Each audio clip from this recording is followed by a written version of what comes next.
Hello and welcome to this special town hall edition of Arise News. I'm Julian Phillips. And I'm Debbie Turner-Bell. Over the next 90 minutes, we're going to take a hard and thoughtful look at the recent events that have seared themselves into the very soul of America.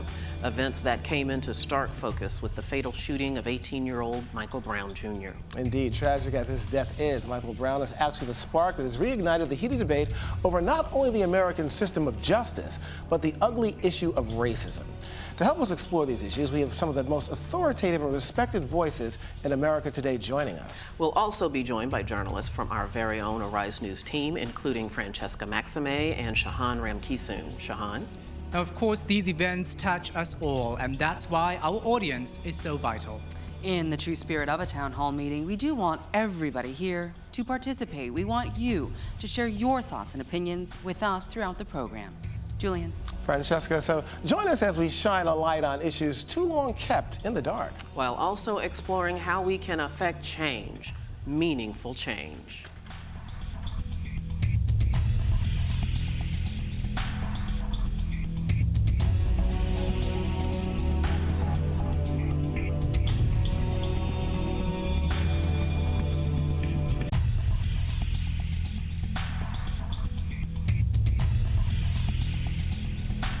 Before we introduce our first set of experts, let's take a brief look at what is bringing us together today. Francesca Maxime takes us to the events that began on a hot summer day in Ferguson, Missouri. 25, it's going to be a black male in a white t-shirt. Shortly after a police radio dispatch about a black male taking cigarillos from a store, a Ferguson police officer comes across Michael Brown and a friend walking in the middle of the street. Brown's clothing fits the dispatcher's description. Less than 2 minutes later, Brown is dead from multiple gunshot wounds. His body is left lying in the street for hours. That night, crowds gather at a makeshift memorial and turn angry when it's damaged by police activity. Social media spreads word that eyewitnesses claim Brown had his hands in the air when he was shot down. The demonstrations escalate, as does the display of police force. Military vehicles rumble through the streets. Tear gas and rubber bullets are fired at protesters. The identity of the officer is being withheld. Responding to criticism of heavy-handed police tactics, Governor Nixon puts Captain Ron Johnson of the Highway Patrol in charge. That night, Johnson walks with the protesters, but the town continues to seethe with unrest. In the days that follow, the National Guard is called in and a state of emergency declared. The identity of the police officer is finally made public. Darren Wilson, 28 years old, with 6 years of experience in the department. Ferguson is making national headlines on a nightly basis. U.S. Attorney General Eric Holder arrives. He pledges a federal investigation into the shooting and into the larger issue of unequal justice.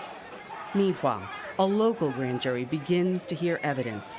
It is up to them to decide whether Darren Wilson will be indicted for shooting an unarmed teen.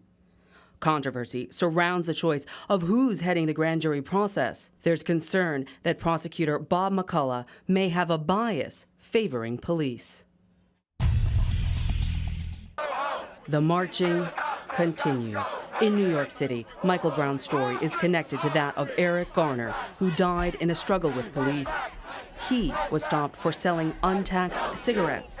The cry of "No justice, no peace" grows louder.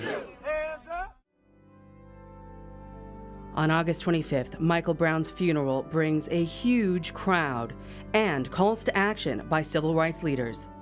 His parents, Leslie McSpadden and Michael Brown Sr., ask for a pause in the protesting so they can say goodbye to their son in peace. Over the next weeks and months, leaks from grand jury testimony spark further protests and counter-protests.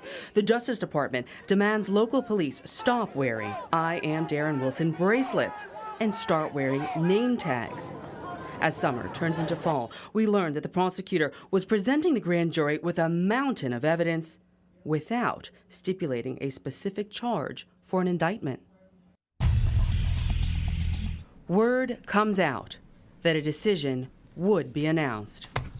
In the evening, the world hears the stunning news. No indictment. They determined that no probable cause exists to file any charge against Officer Wilson. Darren Wilson might someday face federal charges, but for now, he is a free man. And Michael Brown Sr. is once again calling for peace and justice. I do not want my son's death to be in vain. Well, there's anger not only about the grand jury's decision, but also the process itself. With us now is the attorney for the Brown family, Benjamin Crump, and civil rights lawyer Charles Coleman here in the studio. Mr. Crump, thank you for joining us. I want to start with you. I want to ask, I'm sure you're probably not surprised that Officer Darren Wilson, or former Officer Darren Wilson now, has resigned from the Ferguson police force. Well, that was not unexpected news. We had expected the police officer would do what was in his best interest, both professionally and personally, and we did not think he would be very effective continuing as a law enforcement officer with the Ferguson Police Department, neither effective in the community or with the police department.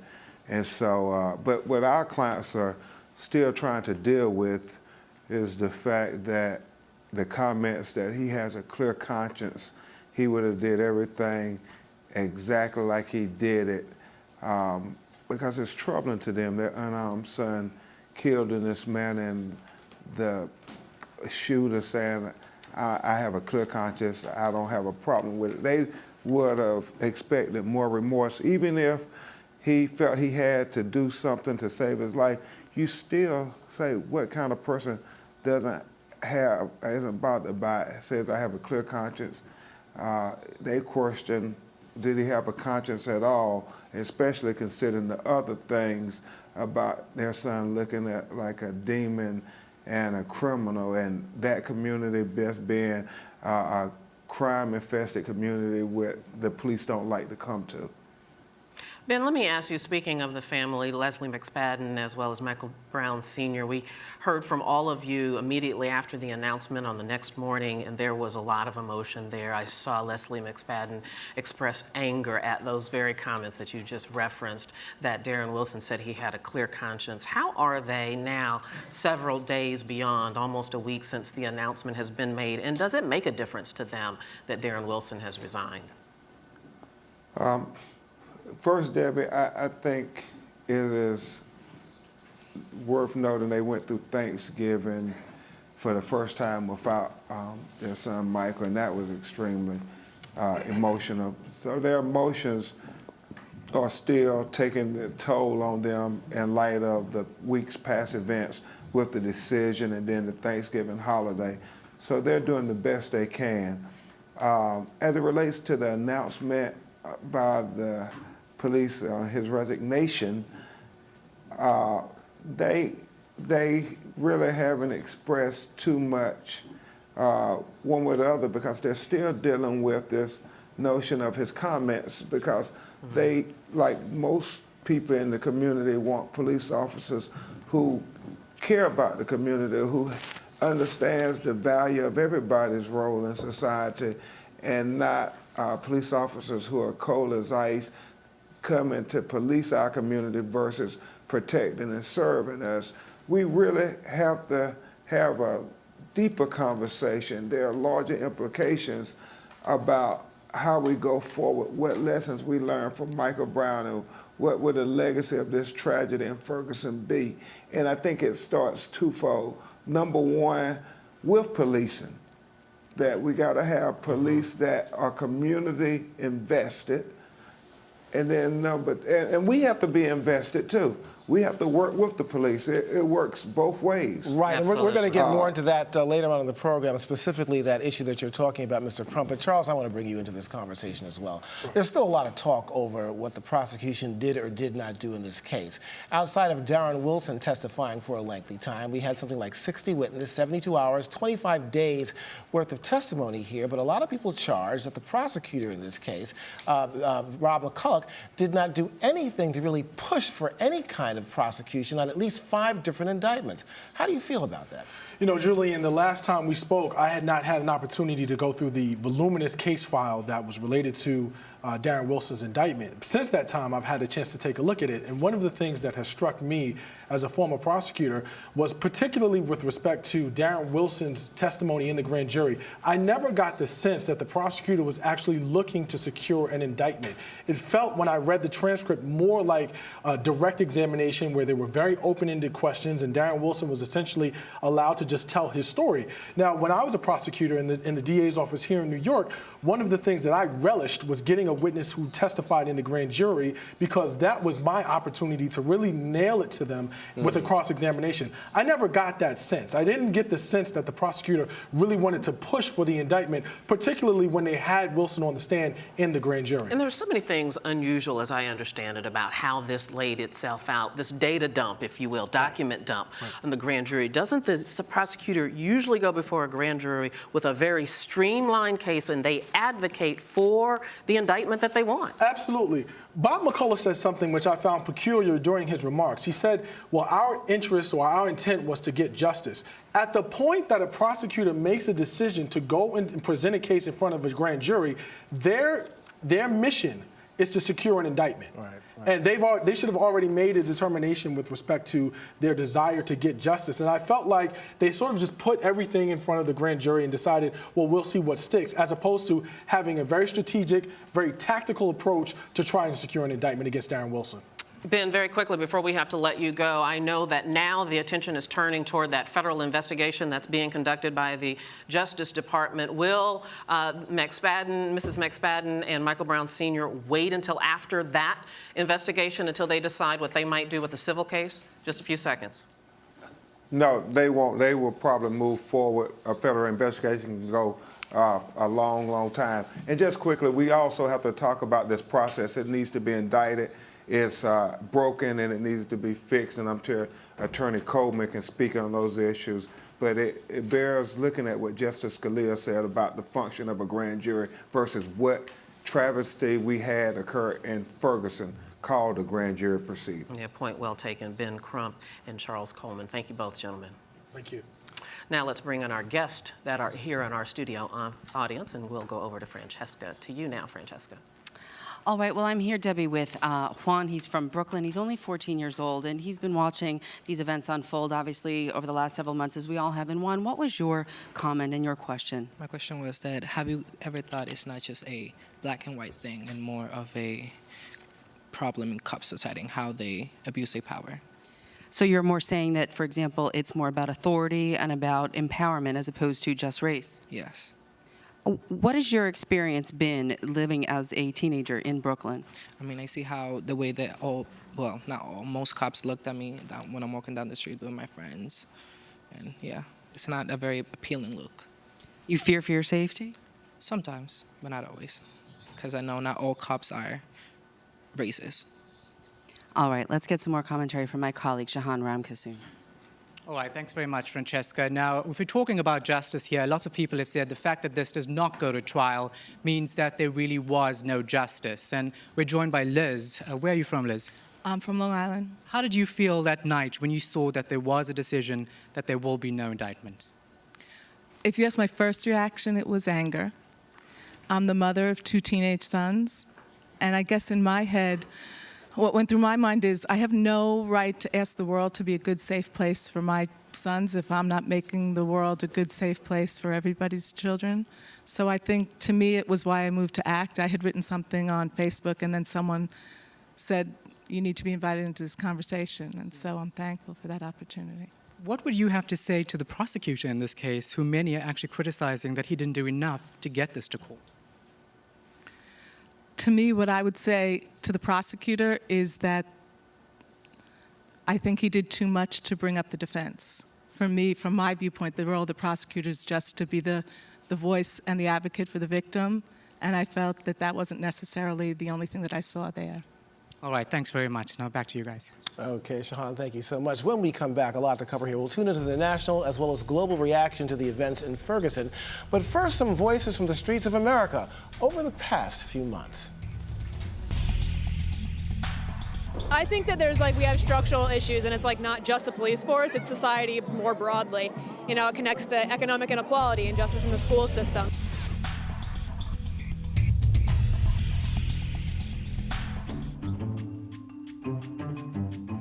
If I was building my own news network, first thing I think I'd want high-quality reporters, very educated, intelligent people.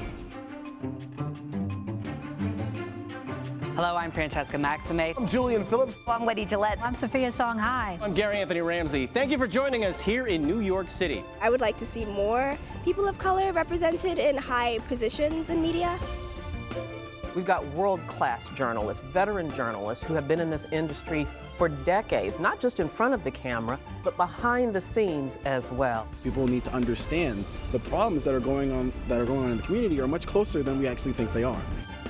Kayla Phillips is one of the shoppers who is suing Barney's, and she is here with her attorney. What is it that you want from them? Not to judge every African-American person that comes in their store.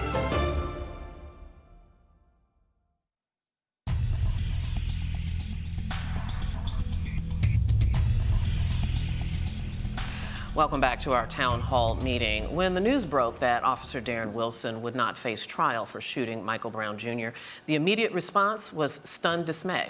In the city itself, angry protests broke out, but it's important to recognize that most people came in peace to make their voices heard, and those voices echoed across the country. All through the week, there were marches in at least 150 cities. Most of them were peaceful and remarkably diverse. So now let's focus on the national reaction to the grand jury decision. To help us put this case in a national context, we are pleased to welcome the Honorable David Paterson, the former governor of New York, and civil rights attorney John Burns. Also, we have from San Francisco, Jack Hart, a police lieutenant connected with the police academy there. And welcome to all of you gentlemen. Thank you so much for being here, a part of this town hall. Governor, I want to start with you, if I may.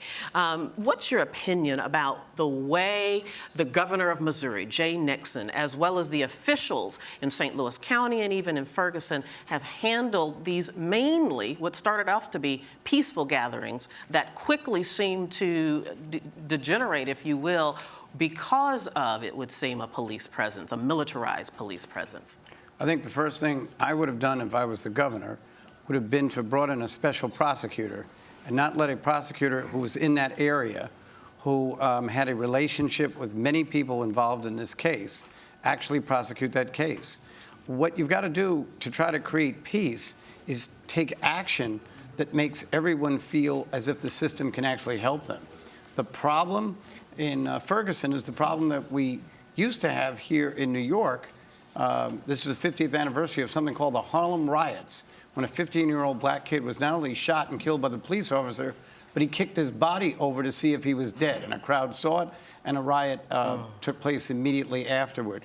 The reason we don't have that problem as much in New York now is that officials in New York do take actions, and even if you don't always get the result that you would have liked, at least people think there's a chance that the system might work, as they don't feel that way in Ferguson or anywhere in Missouri. John, we're going to bring you in a second on this, but Governor, I also want to follow up with a question in terms of Jay Nixon, some of his actions, and one most notably, twice he called for a state of emergency, bringing in National Guard troops. I've got to ask, in your opinion, was that something that you think perhaps helped to incite more violence that we saw and witnessed in Ferguson, Missouri, and other places in the county?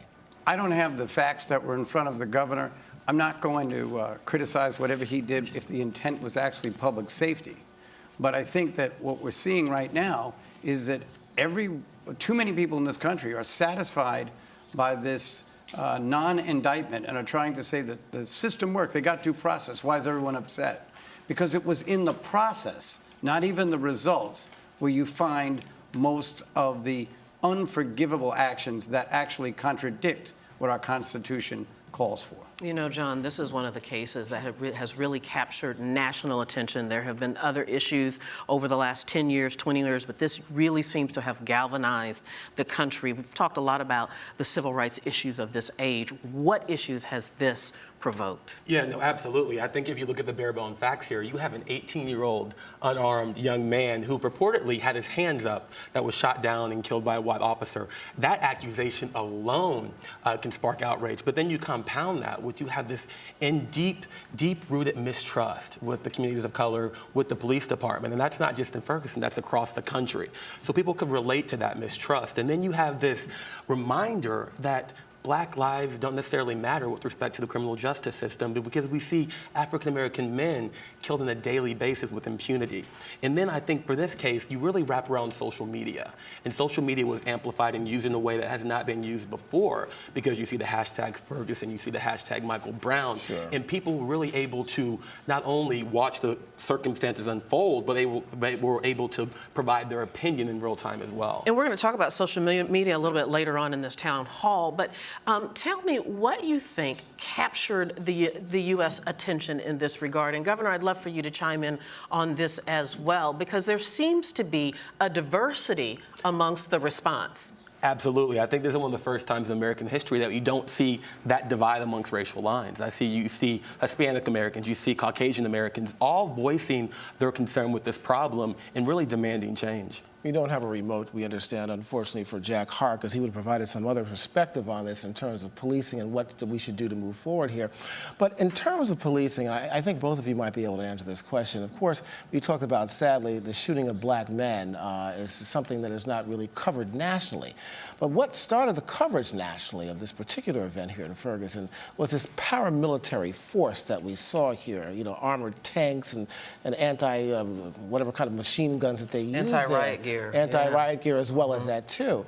And I guess the question I would have to ask here, in the particular case moving forward here, is this the kind of police force do you think that we should see in America when it comes to enforcing or protecting people, protesters? What are your thoughts about that? Governor?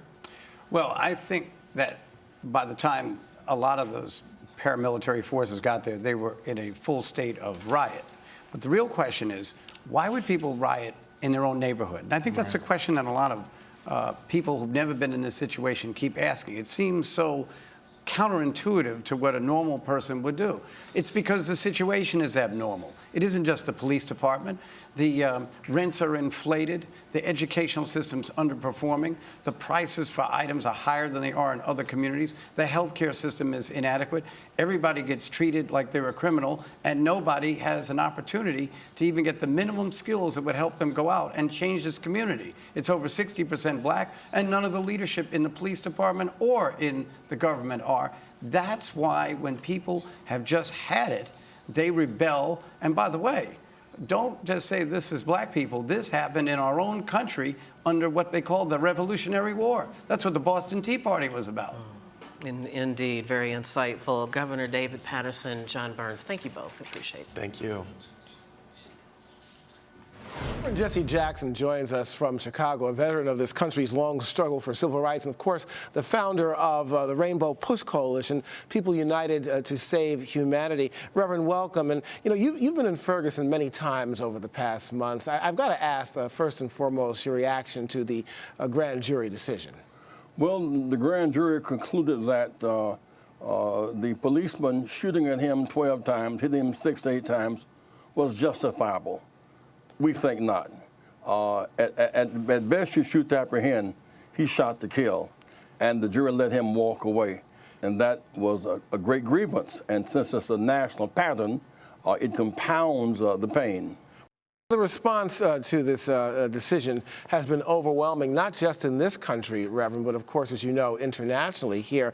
Are you surprised at the enormity of the response? Well, in the days social media, we were as familiar, in many ways, more familiar with Mandela than we were with Dr. King.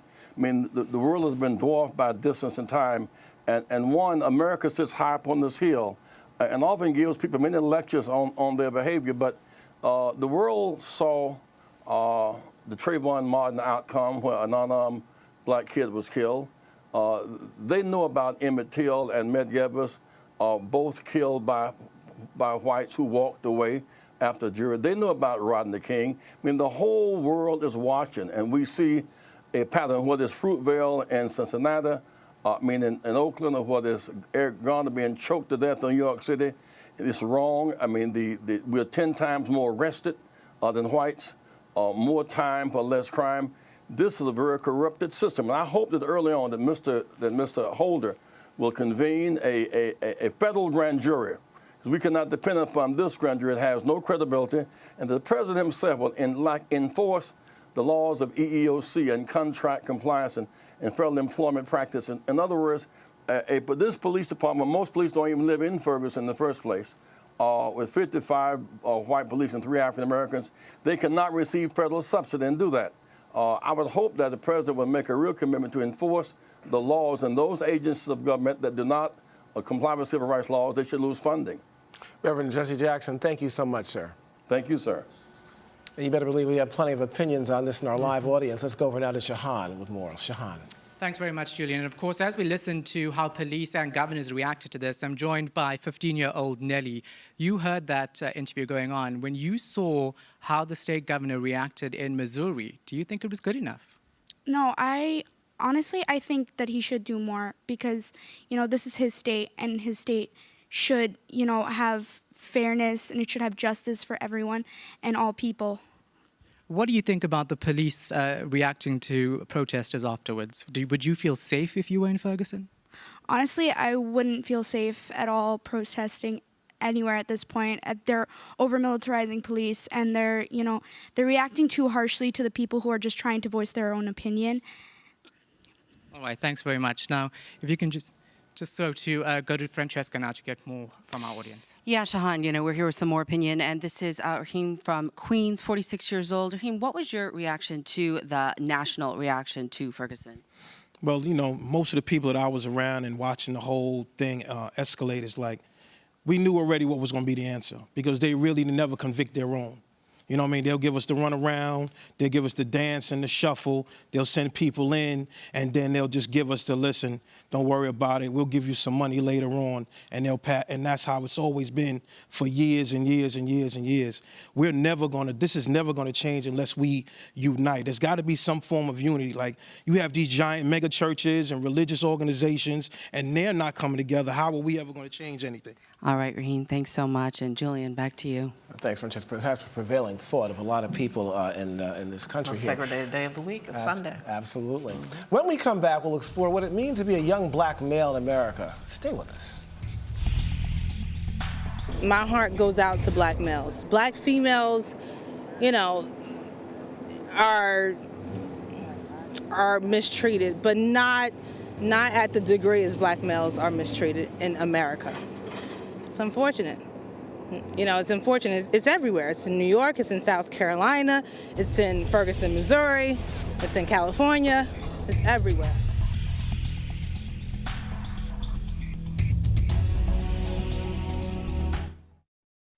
Here at Arise America, we want to bring you news from a different perspective, and not just news, but analysis as well. Tell me what it was like growing up gay in Uganda. I have suffered sexual violence, including that has been planned by my family to heal me from lesbianism. To have somebody lead your child away in handcuffs, it's just not something that should be done to a 12-year-old child. You called this Victims Advocate Group, this phone number, which is sponsored by the Catholic Church, correct? Right. And what kind of response did you get? They told me not to make prank calls and it wasn't appropriate, and hung up the phone. My God. Michael Dunn could go away for many decades. Is that enough for you? No, it's not. The person that killed Jordan Davis has to be found guilty by a court of law in the United States of America.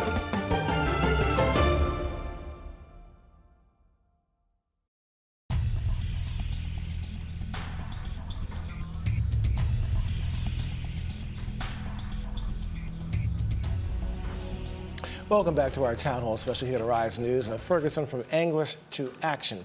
It is tragic, but true. Simply by being who you are, young, black, and male, you are at risk. The numbers paint a sorry picture.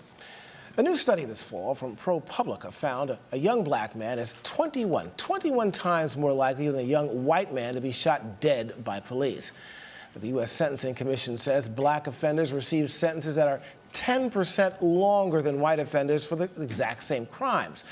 And the leading cause of incarceration is a nonviolent drug offense all too often white kids are given a slap on the wrist for, while black kids are slapped in jail. Well, on the streets of Ferguson, you can hear the pain in their hearts as they talk about their lives. No matter where we're going, we always targeted as a young black man. Have you had personal experiences of being harassed by law enforcement? Yes, ma'am, every day, every single day. What do you mean by that? That seems excessive every day. Be a little more specific. Okay, every day I am profiled as a gang member. I'm always approached by police officers thinking that I'm affiliated with some kind of mob. Getting pulled over constantly. This is long before this has happened.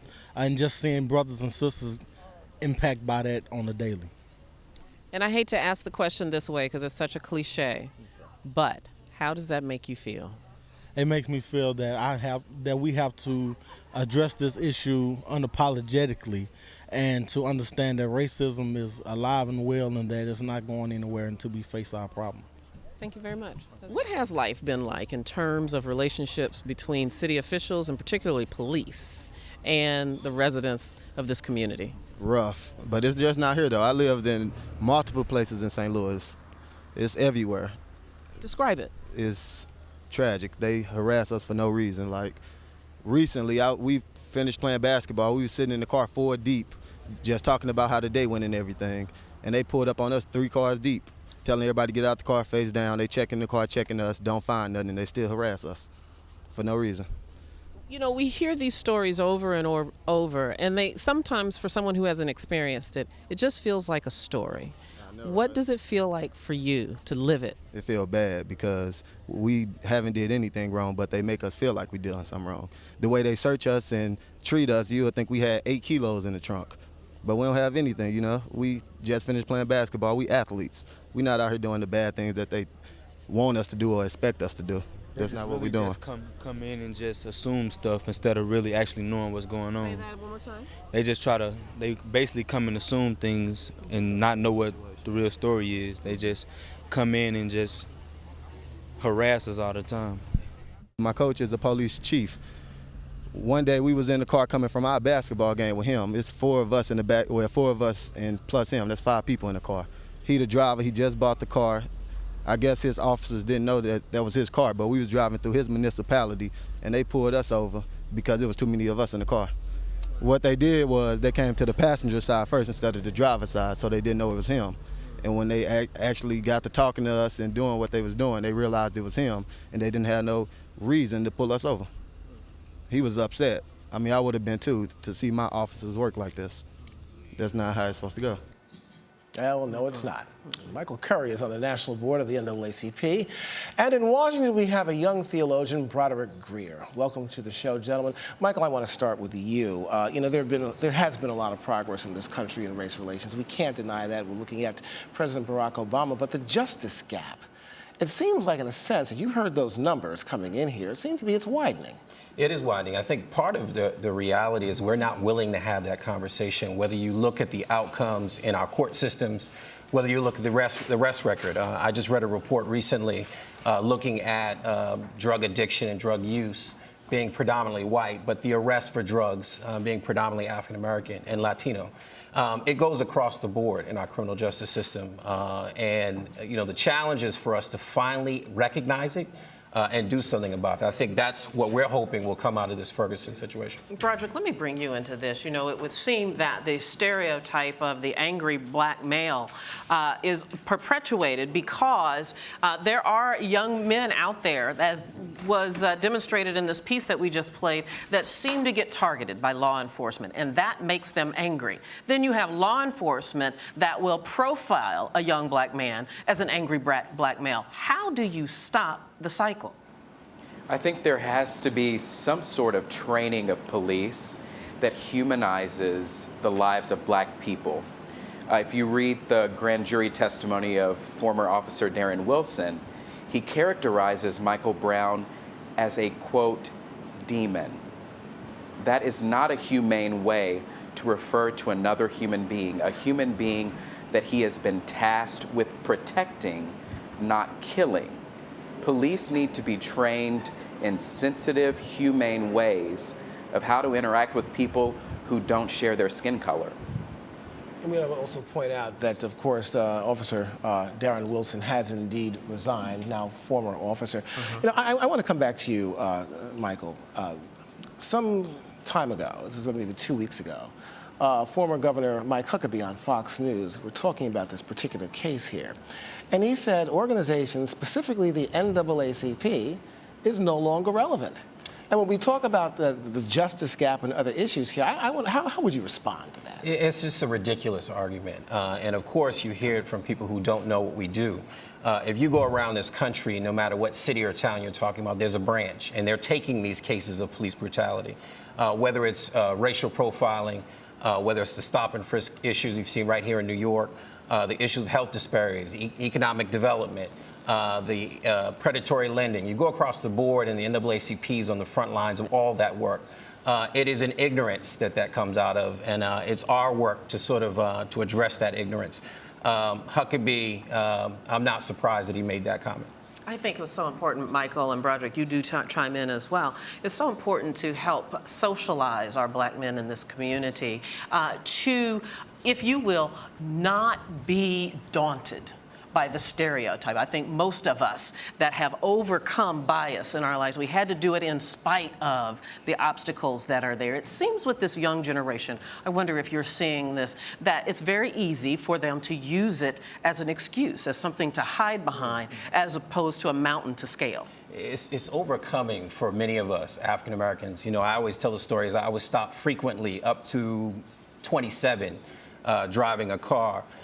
It can overwhelm you, and the reality is that I think we push to try to get our young people to understand race and racism, where it comes from, so that they can be advocates against it. So part of the challenge for us is to not let them internalize it, not to let them think that they can't go to college, that they have to be a criminal. It's the self-fulfilling prophecy. If you think I'm not going to be intelligent, if you think that I'm not going to, if I'm going to steal your pocketbook, then will I do it? So the challenge for us is to not let our kids be overwhelmed by all these stereotypes. It is a big challenge indeed. Yeah, Broderick, I just got to ask you real quickly here, how do we change the narrative, especially for a lot of the young black men who are apathetic, who feel they have no hope, thinking that this is something they're just going to have to deal with? Speaking from a perspective of faith, Christian faith in particular, I think that faith communities have to be very intentional about telling young black men and young black women, because there are many young black women who are being killed by police as well, that they are loved, that they are treasured, that they have an infinite capacity for potential, no matter what a system of white supremacy may say to them or about them. So we have to have a very positive self-understanding in order to counter those narratives that seek to dehumanize us. Broderick Greer, Michael Curry, thank you both, gentlemen. I do appreciate your voices. Thank you. Now let's hear more from our guest right here in our New York studio audience. Francesca, we'll go over to you. All right, Debbie, thanks. We're here again with Charles Coleman, civil rights attorney, but also runs a program for kids called Edge Movement NYC. Talk to me about one of the things that you tell these kids, many of whom are here today. We appreciate that. What do you tell them about what it's going to mean to grow up as a young black man here in America? Well, one of the things that I try to talk to our EDGE scholars about is just understanding their place in society and understanding that they are in fact valued, but that the rules can be different. When I talk to them about how to interact with police, there are three things that I want to stress to them. The first of which is understand that you are dealing with authority, that you're dealing with an authoritative figure. This is not the time to get belligerent. This is not the time to be aggressive, which leads me into my second point that I stress to them, which is basically that officer is likely just as scared about that interaction as you are about the interaction with them.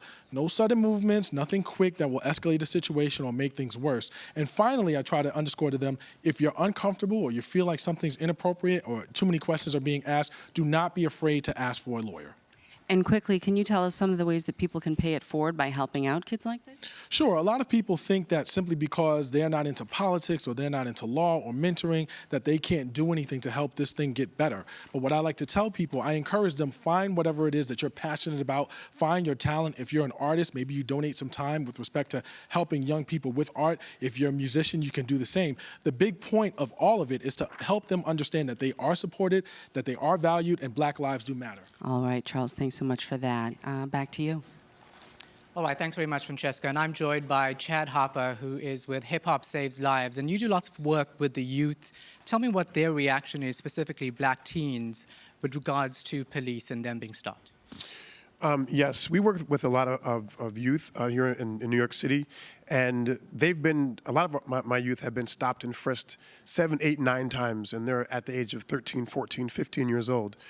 Never arrested, but just stopped and harassed over and over again. So their reaction to this was they're not surprised. They've had negative experiences with police here in New York City.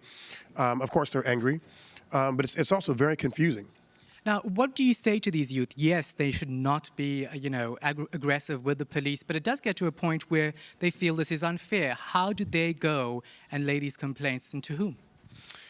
To whom? I think that they have to talk to, first their parents, and to understand, the authority of police and how to respond to the authority of police. In reference to, their anger and what to do with that, just, to channel it in a positive way. So that's what we do through Hip Hop Saves Lives. All right, thank you very much for your time. Back to you. And we are hearing from the voices, indeed, around America. Shahan, thank you for that, as well as Francesca. If there's any group that feels this pain as deeply as young men, it is, of course, their parents. Their story is coming up next. Stay with us. Be careful where you go at night. Don't cross the street or don't go in a pack full of crowd. Stay by yourself. Don't wear your pants below your butt. Make sure your baseball cap is on right. Make sure your shirt is not on backwards. Make sure that you're upright and not slouching. That's the conversation I have with my child.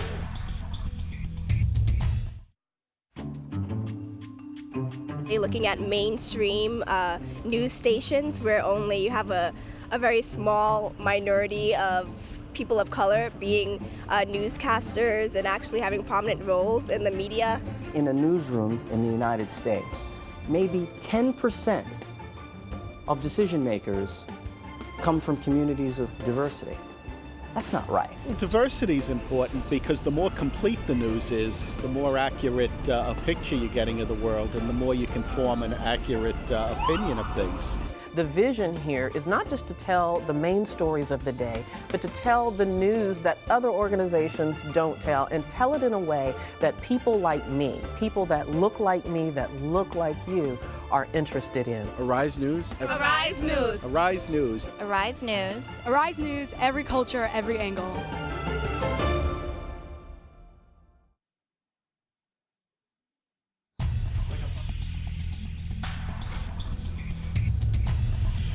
It is a pretty good bet that a lot of people in the United States had never heard of Ferguson, Missouri before this August. Now the town is known literally around the world. Rise News London anchor Charles Aniagolu has been sampling the global reaction of this story. Charles, how is this playing internationally? Well, hello there, Debbie. There's been an absolute torrent of reaction to the world, from the world's media to the events of the past week in Ferguson, particularly in countries with authoritarian regimes and axes to grind with the US. There was barely disguised joy at the opportunity to take a dig at Washington. The official Chinese agency Xinhua led the charge, citing the unfolding sense of chaos as an example of the deficiency in US society, observing that it's about time US authorities paid attention to racial and ethnic tensions rather than focusing on lecturing the rest of the world on human rights. Now, Russia Today, the Kremlin-backed news channel broadcasting live from Ferguson, accused the US government of hypocrisy and suggested that the disorder in Missouri was a kind of karmic payback for Washington's meddling in Ukraine. In Iran, where US sanctions have devastated the economy, it was a chance to hit back at an age-old enemy with a collage of pictures of what was described as extreme police violence splashed across the front pages. The headline in the conservative Iranian newspaper Kayhan spoke of a rebellion in 90 American cities as a result of what it said was the non-indictment of a murderer policeman. In Egypt, in what seemed like payback for the number of times Washington has criticized unrestrained police brutality against protesters, the Egyptian Foreign Ministry issued a barbed statement urging U.S. officials to exercise restraint in what it described as the brutal treatment of demonstrators.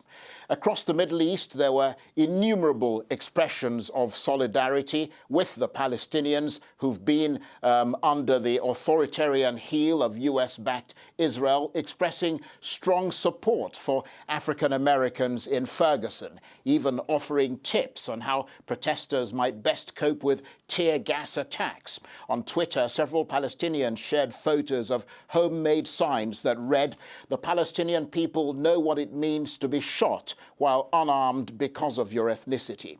In Syria, jihadist groups aligned with Islamic State mocked the US government, gloating over the apparent mishandling of the Michael Brown case and launching a barrage of recruitment messages aimed at African Americans, urging them to revolt against what they called the tyranny of the US government. From sub-Saharan Africa came voluble expressions of solidarity. One journalist writing from the Democratic Republic of Congo, where the US has been involved in security sector reforms, lamented that while Washington seemed to have plenty of advice to share in Africa, it did not appear to be passing on the same tips of community policing to its own forces.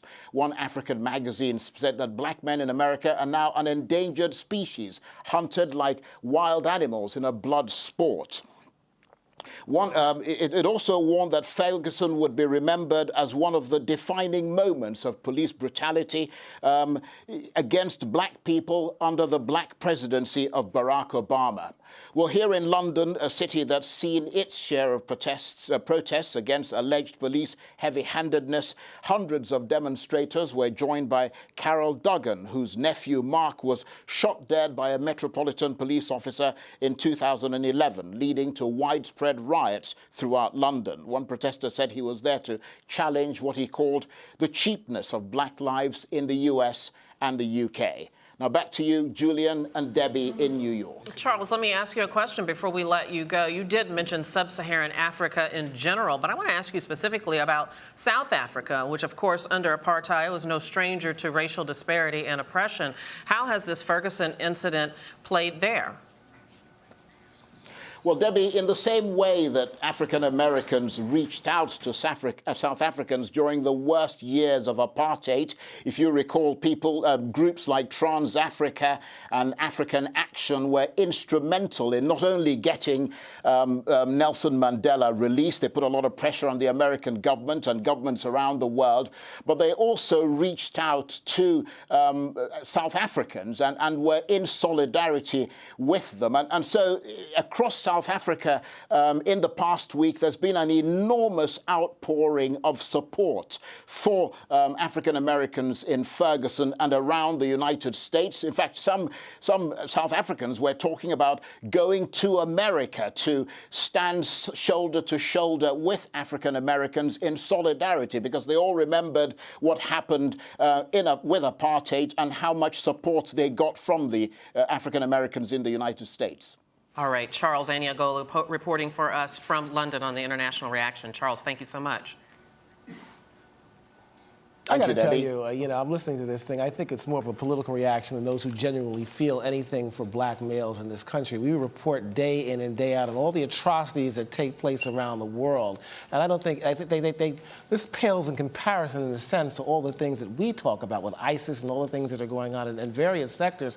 So I just think it's more of a political thing than anything else. Well, I think perhaps some of the difference is we here at Arise News are dedicated to covering stories like this from the underserved community, but the mainstream often overlooks them. This is one of these instances that has bubbled up out of obscurity into the mainstream, and let's hope that it is for some good. Well, let's hope it is, and I think it will be, but in terms of the reaction from around the world and what they're saying, I think it's more of a chance to jump on us politically than anything else. Oh, absolutely, yes. I read in some of the news today, North Korea is just delighted by this and has called the United States a hypocrite in terms of human rights because of this. So all of the U.S.'s critics and enemies are taking this as a nail to hang the hat on and say, see, you're not as great as you said you are. Absolutely.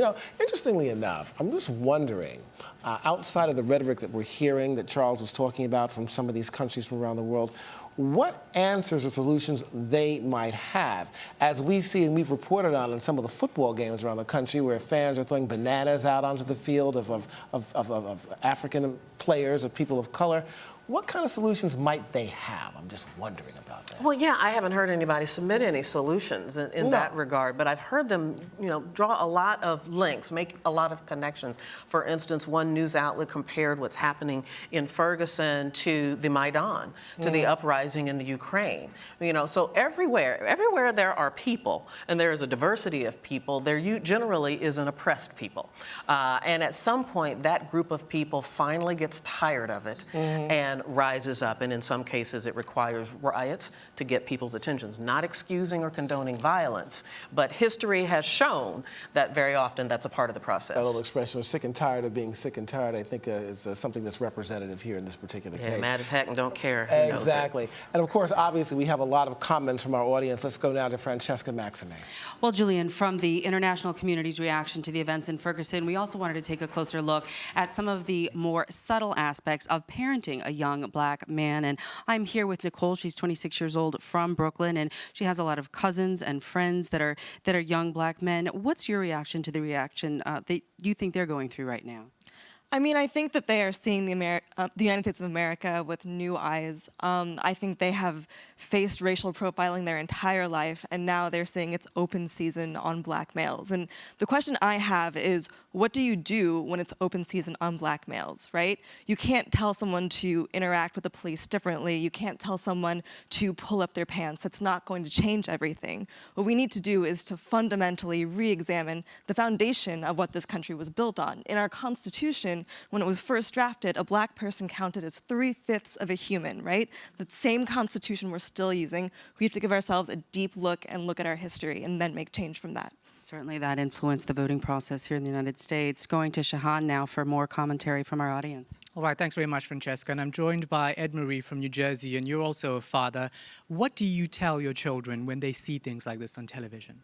I have to remind them of how they should react when encountering the police. And as a parent, it is extremely concerning because you send your son out, and I have a son who is the same age as Michael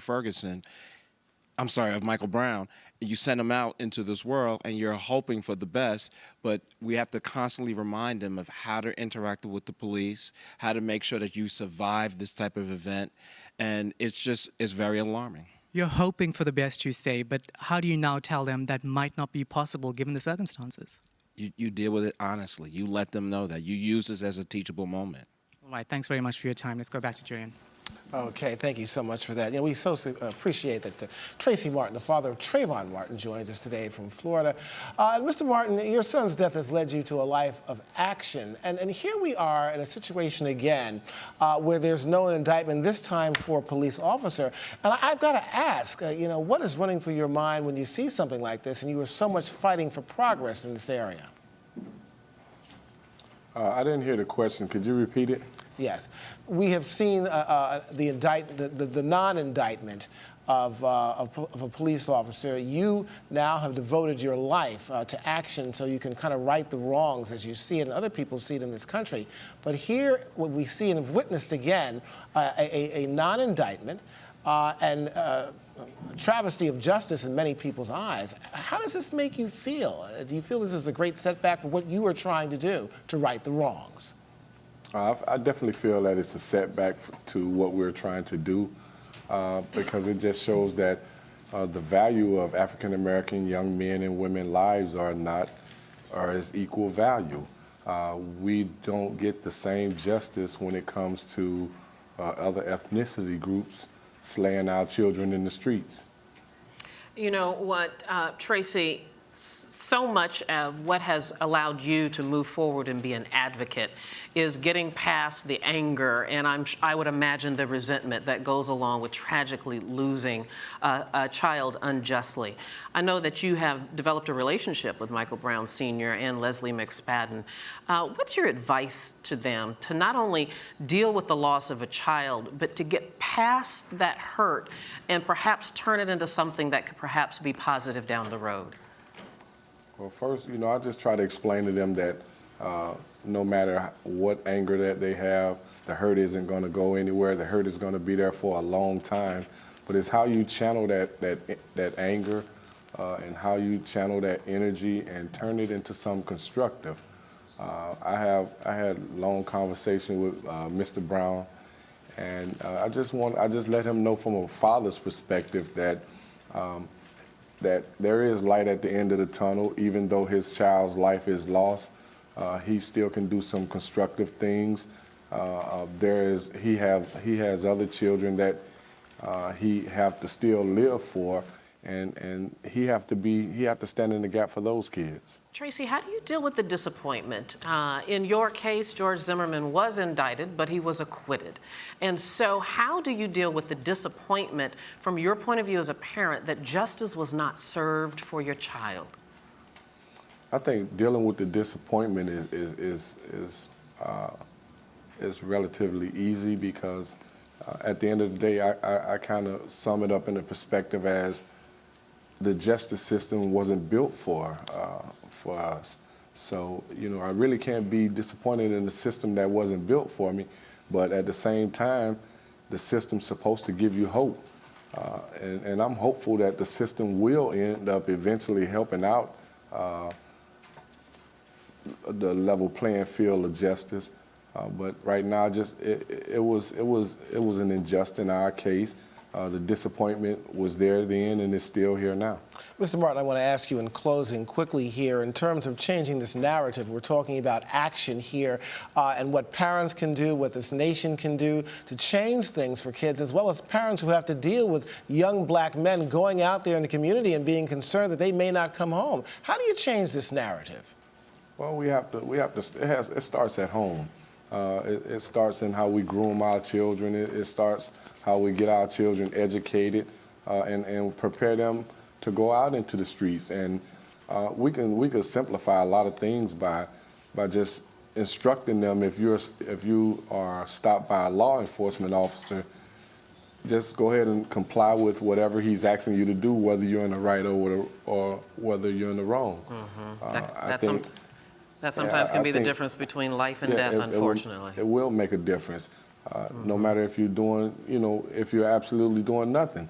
If a law enforcement has asked you to comply with something, then go ahead and comply. And then, when it settles down, you can get a peaceful resolution. Yeah, let's all hope that that's the case. Father of Trayvon Martin, Tracy Martin, it's good to talk to you. Thank you so much for taking some time with us. Thank you. Well, some things, like a parent's love and concern, never change, but that is undergoing dramatic change in how we get our news. We'll look at how that affects events in Ferguson and beyond. Coming up next. I have white friends, I have black friends, I have Asian friends, and they're all good people. And we should not be labeled, as evil or as deviants just because my skin's a little darker. You know what I mean? That's just wrong. There is a reason Africa is called the new frontier. What was once potential is now an opportunity ready to be seized. Once revered for our resources, today's wealth lies in our people who build the cities that shape the future. People who know an idea in one place means business in another. A generation for whom technology means there are no borders, no boundaries. We are the new lions in a brave new world, kings of the urban jungle. And there's a bank that puts the world in our pocket and the future in our hands.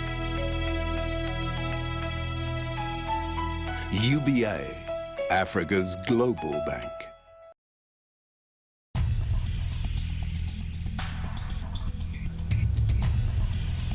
Welcome back. From the first tweet showing Michael Brown's body on the street to sophisticated video projects on YouTube, social media is a big part of the story in Ferguson, Missouri. So is a 24-hour, never-ending news cycle.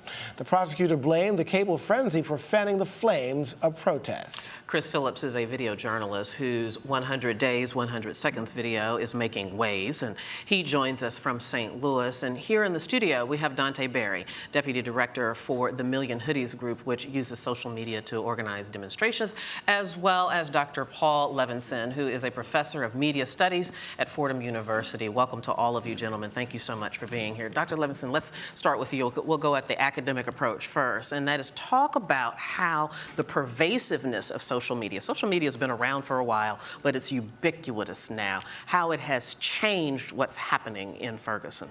Social media have given people a voice. Now, even on a wonderful network such as Arise, most people can't express themselves. Only a minute portion of the population can get onto Arise TV. In contrast to that, anyone can tweet, anyone can put up a video on YouTube, anyone can speak out on Facebook and Tumblr and all the others. And that's one of the best things that's happened to our democratic process. And you see it working at its best when you have tragic situations like this, which require the public's continued attention. Chris, I want to go to you. You know, I've often mentioned this news today, especially with the 24-hour news cycle, cable news. It's almost like a Cecil B. DeMille production. And you kind of begin to wonder what is news and what is not news. My question is, what is your perception about what you have seen with this particular story here? And do you think it has helped or hindered this case? I'm sorry, can you repeat the question? Well, that's a long question I have to repeat, but I'm Cut to the chase, Julian. Just give us the I'm going to cut to question. the chase, okay? Listen in, my brother. How do you think, the studio audience here is laughing, how do you think a 24-hour news cycle with a never-ending barrage of news has helped or hindered this particular story that we're talking about right now? I think the things that I've seen on the street are people are kind of numb to the situation because of the 24-hour news cycle, but then there's also people that want to be aware of it. I think with the news cycle, and there's different approaches that producers and directors will take as far as the story and the angle, but I still think that even dealing with various news media organizations, you're not necessarily getting the whole story or the truth of the matter. So. Dante, I want to bring you into this discussion. I want you to tell us a little bit about the Million Hoodies Group, but also talk about the fact that, as Dr. Levinson said, social media gives everybody a voice, but that is a two-edged sword. Right. It also gives people anonymous cover to say outrageous things. Yeah, so Million Hoodies was founded in response to the murder of Trayvon in 2012, and it was largely formed because of the failure of the media to adequately report on another black child that was killed and murdered. And we've seen that on media, and we have like Law and Order, you have all these different shows, particularly policing shows that often provide a criminalizing look at black and brown people. So Million Hoodies is working on how do we create alternative narratives to the mystique of criminal blackness and criminal brownness. So we do this by really lifting up the stories and narratives of not only black men and brown men, but also black and brown women and trans folk who often don't have these stories and narratives often lift up. And we also we have over 50,000 members in our network, so we give the power to them to amplify what they are concerned with in everyday lives. You know, I want to ask you also, Dante, the question really is here real quickly, with all the outlets out here. The question is, who do we believe? Who do we believe? So when it comes to Ferguson, right, when everything happened in terms of the resistance in Ferguson, unlike the murder of Trayvon, where social media kind of blew up and became the alternative narrative, the folks on the ground in Ferguson, the folks who were tweeting, became the narrators of this story. And the media started to follow suit, and they started to identify who are the folks that they can really trust in terms of reliable information. So I think when we look at like who are we believing, it's the real-time like narrative building that's coming out from Ferguson on the ground. You really got to know your source in many of these cases, especially on social media. We'll unfortunately have to leave it right there. Dante Berry, Dr. Paul Levinson, and Chris Phillips. Thank you so much. Chris, we're coming back to you later on, so sit tight. All right, social media can also amplify hate. When we come back, a look at the ugly underside of race in America, and that is white rage. Well, I have to say this. I want them to better communicate with the public and with the neighborhood and with the grassroots people. They have to understand what we need is police officers that understand the situation in our neighborhoods and understand the problems that we go through, the unemployment, the other things that affect our community. These police have to understand our culture, actually. So that's why we need more African American, more Latinos officers working in our neighborhoods. If I was building my own news network, I think I'd want broad, in-depth knowledge of important issues throughout the world. I would want to recruit a fairly diverse staff that had different life experiences before they came to news. We want to see how we can help ourselves and help benefit other people, and not just see what's up with the celebrities and where they're going and traveling and buying this and buying that. If I were to build my own news network, it would certainly have to reflect a diversity of culture, because that's the global situation, that's the global reality. I would probably bring a lot of personal stories, really personal stories from the leaders of all countries. If I was to build my own news network, I would just have people from all over who are very connected and diverse. Vice News, every culture, every angle.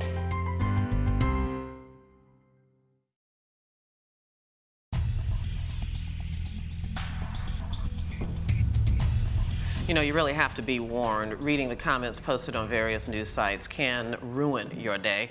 White rage is out there, folks, and it can be as obvious as a KKK bonfire or as subtle as a seemingly polite question. It may have been a factor in Michael Brown's death, and it is certainly a factor in the response. Indeed. Reverend Jacqueline Lewis is a community activist who sees this up close and personal. And Arise News analyst Eric Ham is here to offer perspective. But Reverend Lewis, I want to start with you on this. You know, obviously there are going to be people, no matter what you see, if the issue is black and white, they don't see any gray, especially those who are racist, those white people who do have that rage.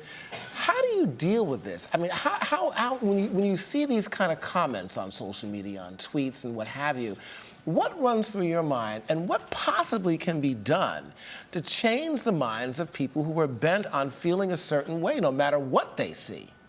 Yeah, those kinds of racist comments break my heart, as I'm sure they do yours.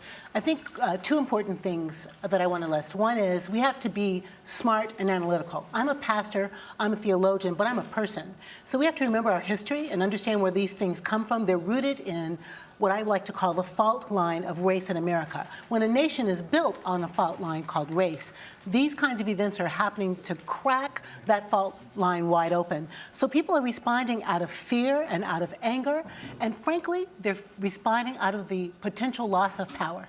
As the nation gets browner and blacker, there is a response in the universe. Black president, response of rage to pull the system back to status quo. So I like to think that we who believe in freedom, second point, we have to keep pressing for a new narrative. Mm-hmm. We have to use the media to create a new story, like you are doing a great job today. Use our social networks, our conversations, and our relationships to change the story to one of reconciliation and one of hope. You know, Eric, coming back to this topic of white rage, it is, and as Reverend said so well, out of fear, but it's also out of ignorance. There's a very interesting dichotomy, if you will, going on here, because so much of white rage is because of things like affirmative action, about efforts of diversity, feeling that something is being taken away. Right.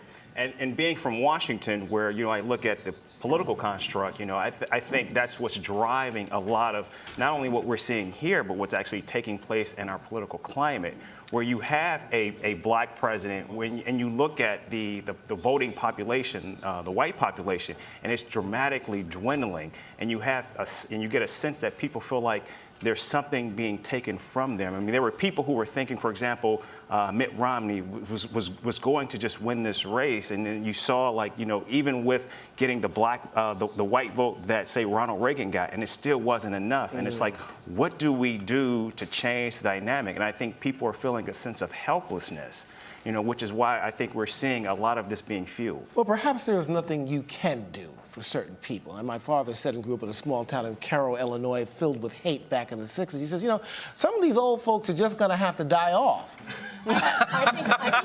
He said that, guys. I did. Amen. The fact of the matter is that there are some people for whom we can't have an impact. But I have hope in the people we can.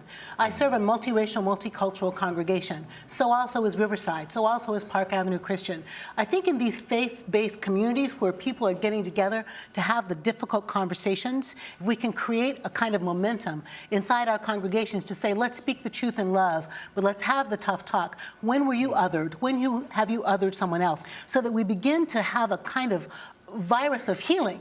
Just like we've had a virus of racism, we need a virus of healing. And don't you find there's this great irony of having the first African-American president, which is an example of an advancement of our community, but it's also used as a reason to believe that there is no more need for any more progress. Right, absolutely. That's right. And we're going to have to continue to advance this progress. And I think, you know, tools like social media, I mean, these are very powerful. And I think particularly if you look at the instance of Trayvon Martin, it was the power of social media that actually fueled the notion, and actually brought it to the fore for others to see about it and understand that these things are happening. So it took us, you know, from the civil rights movement until now to get to where we are with Barack Obama. Maybe it's going to take another 10 years, 20 years. And it's going to take all of us pushing and shoving from the places we are for justice. And what we've seen right now, and we got to go, guys, and I want to thank you guys for being with us. What we've seen here also in these protests, the witnesses, a number of white people involved in this effort, too. So things have changed somewhat. Reverend Lewis, and of course, Eric Ham, thank you so much for joining us. Glad to be here. Thank you so much. Thanks. Well, this is a good moment to bring in some historical context. We are honored to have with us Joyce Ladner in Washington, D.C., a civil rights stalwart and past president of the HU, Howard University, and from Atlanta, Martin Luther King III. Welcome to both of you, and thank you so much for being here with us. Thank you. Mr. King, I want to start with you. It's good to talk to you. You know, you've been quoted as saying that your father would be disappointed in the rioting in Ferguson, but most of the demonstrations there and around the country have, in fact, been peaceful. What part would have been disappointing, do you think, to Dr. King? I think that well, first of all, I would say that my dad would be very sympathetic to the Brown family, having lost a son. Secondly, I said that he would be disappointed in the verdict. Thirdly, I said he would be disappointed in the violence that occurred after the grand jury came back and rendered their decision. And in that particular order is how I actually stated it. So when you look at the violence that occurred, while he would certainly maybe be even empathetic to understanding what caused it, he would be very disappointed because he always utilized nonviolence and felt that nonviolence would ultimately yield results, which it did in his era, and which I think ultimately, as we see demonstrations around this country, will continue to yield positive results. Dr. Ladner, we haven't focused on this, but I heard one national radio talk show host talk about this when it comes to the issue of violence. We already know there's a small minority of people that have been causing this violence, although a lot of focus has been spent on it, the majority, especially by the mainstream media. One question has been raised, and I don't know if you can answer this or not, but some suggest that some of these violent protesters are paid people placed in there to keep the narrative on the violence to make black people look like there's something perhaps that they are not. Well, let me begin by saying one of Dr. King's quotes was that rioting is the voice of the unheard. And also that it is possible that some of these people who are rioting, who are setting stores and so on afire, are either undercover cops, as was suggested in the first round of protest against the murder of Michael Brown. And now it is being suggested that some young people who are anarchists are mixed in the crowd and doing this. I don't have proof of that, but it does appear from watching on television that the vast majority of the people are nonviolent. I don't want to use the term nonviolent here today because it has a connotation for the 60s that I'm not sure even applies to today. I would say instead of nonviolent, that they were peaceful people, that they had an agenda. Many of them had gone through training on how to behave under tough circumstances. But I also want to say that I truly understand how, say, the emotional outburst of a lot of people who have been pinned down with cops beating them, of giving them excessive fines when they drove into Ferguson, having been mistreated and dehumanized for so long. People can only take that for so long. Right. So that I think that there is this groundswell, it would seem, of frustration. Martin, let me ask you one last question. We literally just have seconds left, so I apologize for that. But is there a better way to bring about social justice and change in the world today? We live in a high-tech social media society. Is there a better way beside even peaceful assembly and protest? Well, one of the things we have to look at is and to identify policy. Policy is that the interesting thing, my dad understood that it was not just protesting, but it was policy that made changes. We have to look at constitutionally what we can do and identify even new policies or make the current policies that are on the books work. All right, Martin Luther King III, Dr. Joyce Ladner, thank you so much. Great conversation. We'll return with a look at the future. What needs changing and how can those changes be made? Very important. Stay with us. Well, basically, the people that were there in Ferguson, they have 70% of their community was black. Majority of their police force was white. 12% of them possibly showed out to vote. We have to be able to come out to vote to be able to say there's going to be some kind of change going on in this country. Here at Arise America, we want to bring you news from a different perspective, and not just news, but analysis as well. So let me ask you this. What is the realistic possibility of an inmate dying during one of these cell extractions? Well, there have been many cases in which inmates have died through asphyxiation, through seizures, etc. Now you have this little thumb drive, and you're using it, and now the Trojan horse sits in your computer. So you decide to go on some website, you decide to buy something. I've got now access to your bank, your credit card information, all your personal information. You never are paid what you are needed. You are paid what you are able to deliver. Acting as Hitting if the workplace, is never going to be you're worth acting as if the 22 bucks. workplace today is the way it was when Debbie and I, and maybe you, I don't know, maybe that was a different generation, not sure, were coming up.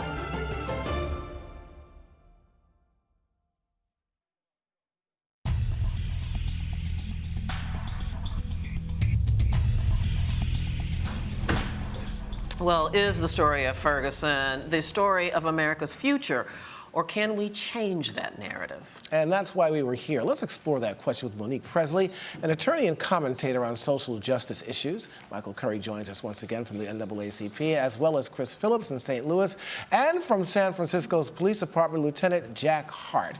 Jack, I want to start with you, and welcome to the show. Glad that you could make it here. We were talking about how we change the narrative. One thing, how should policing change to affect things differently, and how minorities look at police and how police view minorities?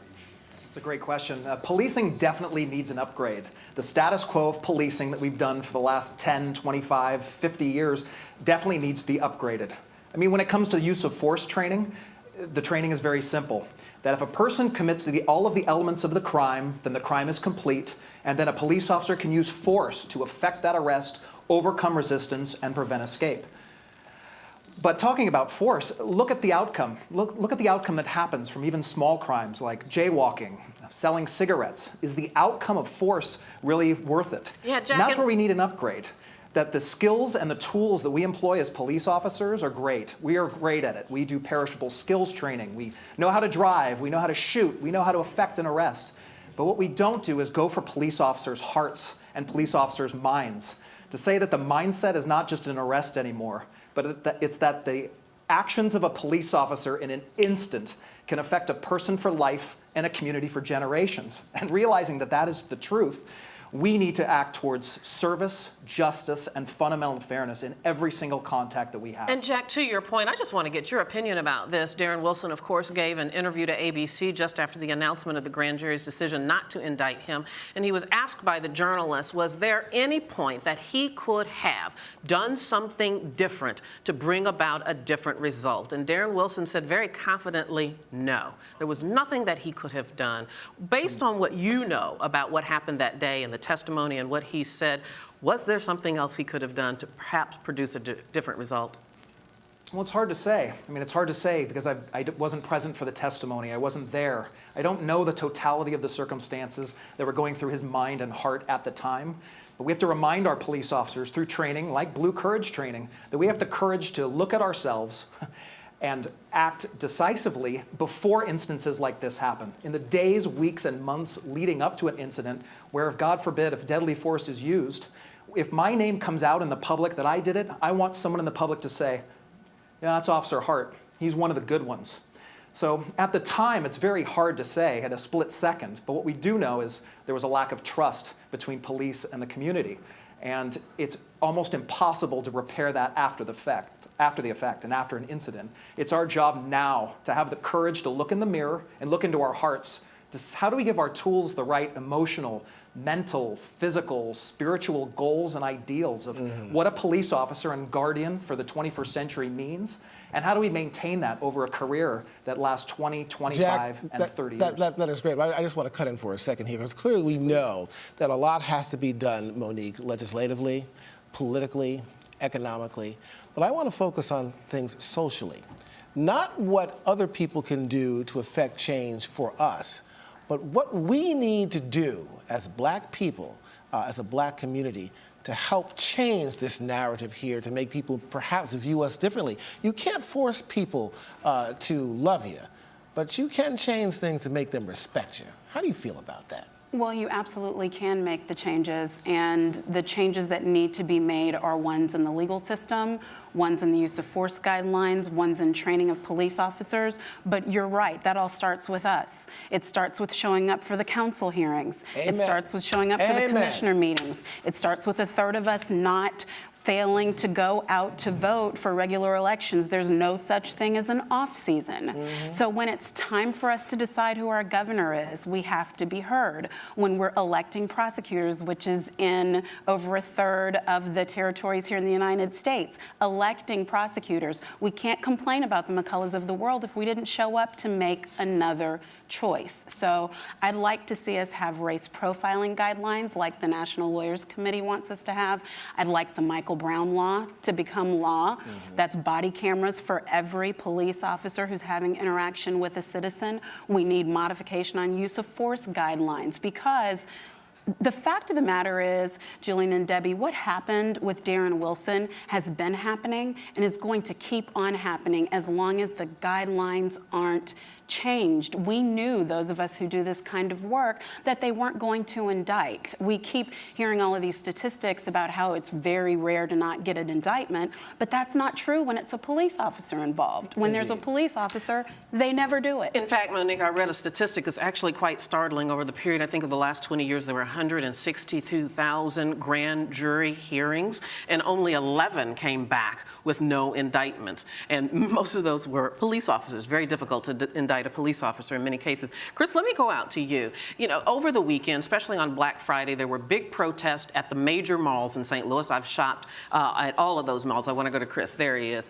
Shopped at all those malls. Do you get a sense, though, that this movement has a purpose, has a sense of the next step? Because this movement could very easily go the way of some other movements that were hot for a period of time and fizzled out.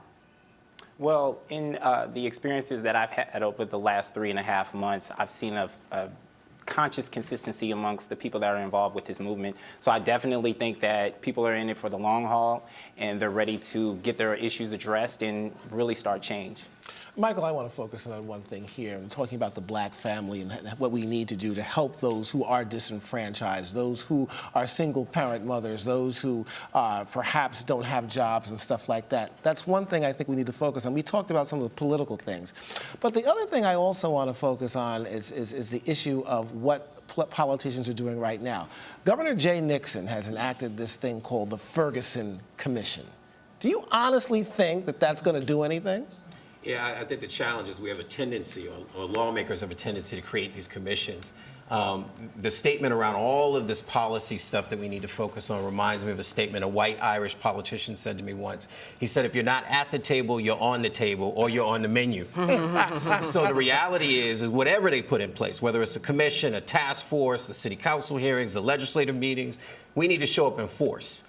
That there should never be a day again where they don't see black, brown, and other faces in the room to demand that our policies reflect our values. We haven't gotten there yet, but I think this situation will lead to it. In terms of the legal standpoint, Monique, let's talk about this grand jury process and the usefulness of it. It seems to me that the inherent structure of the grand jury invites this kind of frustration, the secretiveness of it, the decision by the prosecutor and the prosecutor alone of what's presented to the grand jury. How can that process be improved, or should it just be made transparent from the beginning?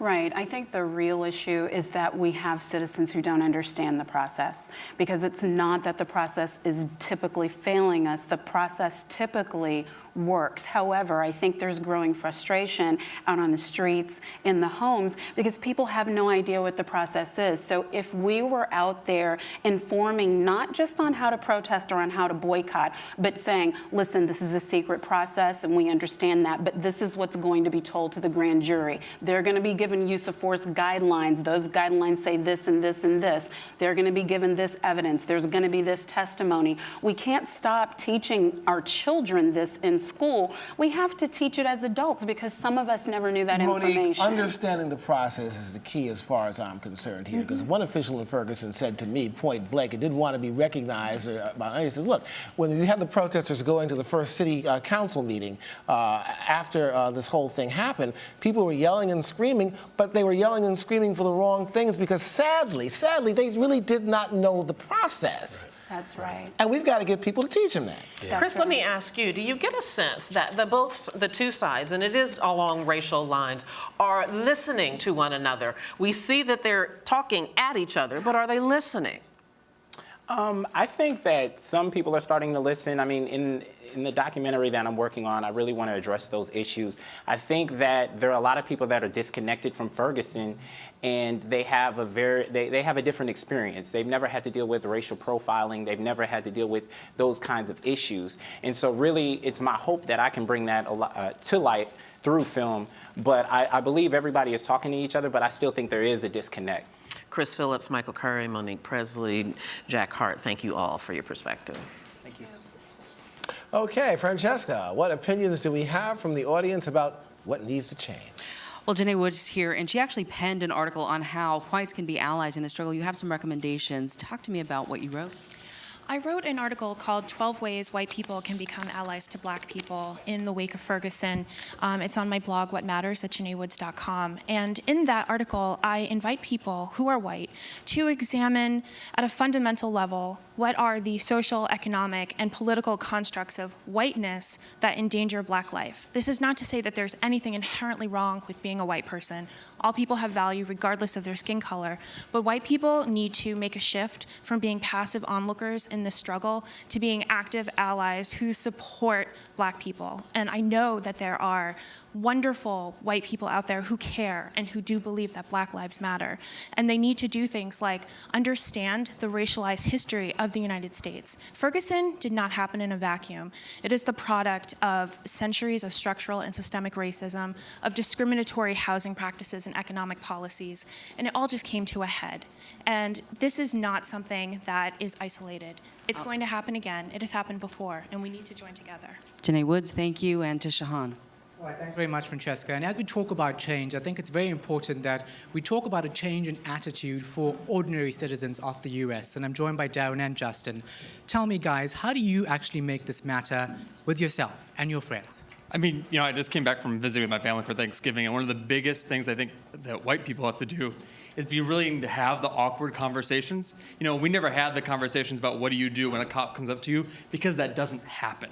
But the conversations that we do need to have are conversations about white privilege, because there's not just historical racism that we need to talk about. It is still inherent today, as we're obviously seeing, and we need to be able to have that conversation about what is white privilege and how does it affect our day-to-day interactions and how can we be better. All right, thanks very much. What about you, Justin? I'm just picking off what he said. I think I think that's what it all boils down to. We need to have the conversation together. It's a thin line, and we need to come together as sides and talk about it. It can't just be, African Americans on one side, we talk about our issues, white people on their side, they talk about their issues. We got to talk about them together, because again, you don't understand what it's like to be an African American male, and I can't understand how you see things. There's things that we do wrong as African Americans, and there's things that you do wrong as a white American. And the only way that we can identify them clearly and correct them is if we address them together and see them. All right, thanks very much. Great thoughts there. And of course, it is all about talking. Back to you guys. I got to tell you, I think this was the best comment said, this evening, and what he was talking about. Because we won't always understand one another, but we certainly can respect one another. Yeah, but we've got to have the dialogue, which of course is what this town hall meeting is all about. I'm sure all of us, as we ate turkey and dressing, we talked about this in our own little clan, if you will. But we've got to talk to each other about it. That's right, absolutely. Okay, well, our thanks to our audience and our guests for sharing their time, their thoughts, as well as their passion. We hope this special town hall is showing a way forward for turning anguish into action. Thank you from all of us here at Arise News for joining us. For Julian Phillips, I'm Debbie Turner Bell. Have a good day.